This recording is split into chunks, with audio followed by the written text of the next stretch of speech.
That's all you need. All you need to be successful. Not just in film, in life. All you need to do is hold on. Yeah. Welcome to the Pantheon Parenthetical. My name is Lance Ash.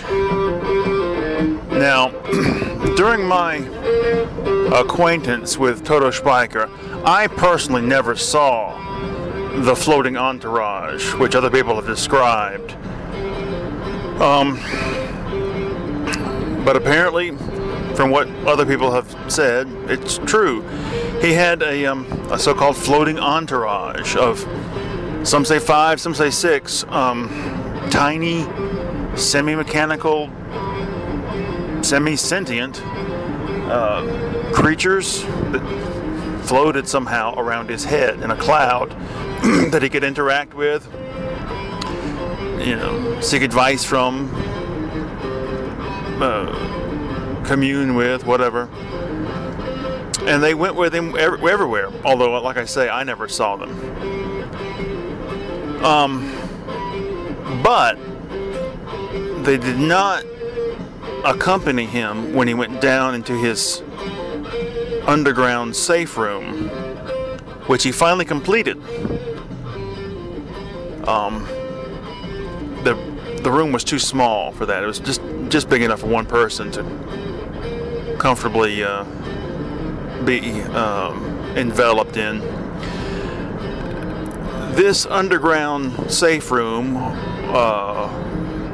was reached by going into the closet in his bedroom, pulling the carpet back, revealing a hidden hatch. We opened the hatch, and then there's a tunnel about 20 feet long. Narrow tunnel you had to crawl through to get into this irregularly shaped egg-like room, completely covered on the inside with shag carpeting.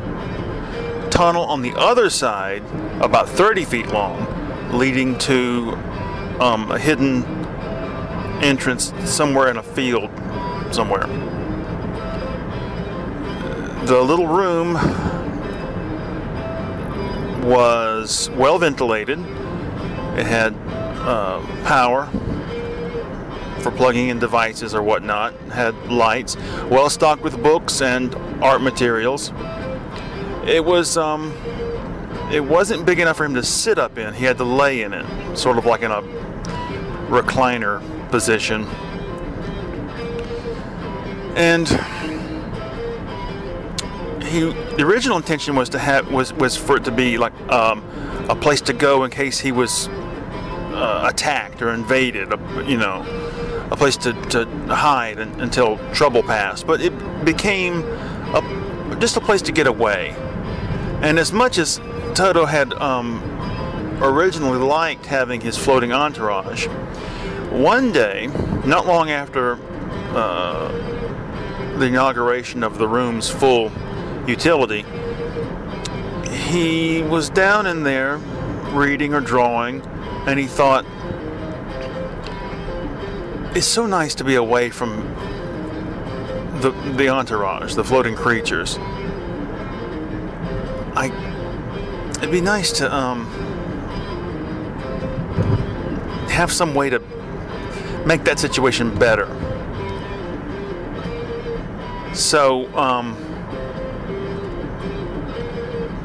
probably, this lends credence to the argument some people have made that the creatures were the entourage were manifested by his own brain power, or perhaps they were aspects of his brain that had somehow found egress and were now semi-independent. At any rate, he crawled out of the tunnel, emerged, and found not the entourage waiting for him, but one new creature, about as big as a box of Pop-Tarts. And this creature introduced itself to him. My name is Drerel, it said. and I have come to help you out. I have a cargo bay, which is large enough for all the entourage to fit inside of, and that's where they are now. They're all inside of me now. And what Toto's reaction to all this was, I'm not quite sure, because my acquaintance with him ended around this time. Although I still have a fund of stories to tell you about him. And we only corresponded by old-fashioned letter in an envelope, sporadically, starting a time later. But anyway, I think we're approaching the end of the episode. So thank you very much for listening.